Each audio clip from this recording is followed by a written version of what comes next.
Le péché originel, j'en ai déjà parlé, renvoie directement, à mon avis, aux agissements du royaume d'Israël. On voit d'ailleurs dans le récit du prophète Élie à quel point c'est vrai. Et donc finalement, il est demandé à ces Israélites d'expier, de faire pardonner leurs péchés. Et Jésus vient pour cela.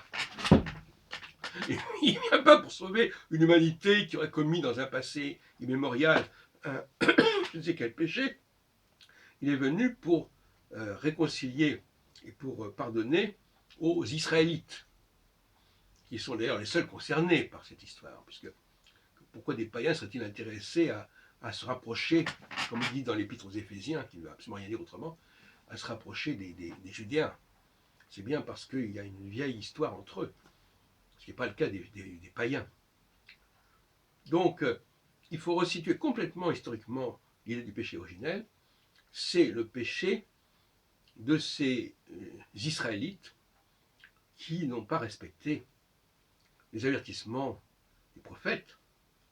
Et on pourrait même se demander si l'expression qui est dans le décalogue, tu n'aimeras pas d'autres, tu ne serviras pas d'autres dieux que moi, Elohim Acherim, n'est pas une référence à Elohim, tout simplement, à cet Elohim qui est la divinité ou le panthéon, si on peut dire, des divinités israélites, du royaume d'Israël.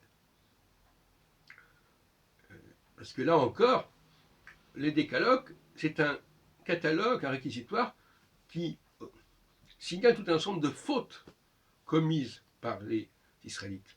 Ce n'est pas du tout un code d'éthique. On ne crée pas un code d'éthique avec uniquement des négations. Tu ne feras pas ceci, tu ne feras pas cela. Et on voit bien qu'en réalité, sauf quelques exceptions près, le décalogue est avant tout une mise en garde. Écoute Israël, écoute cette mise en garde. Écoute bien. Fais attention à ce qu'on te dit. Schéma Israël.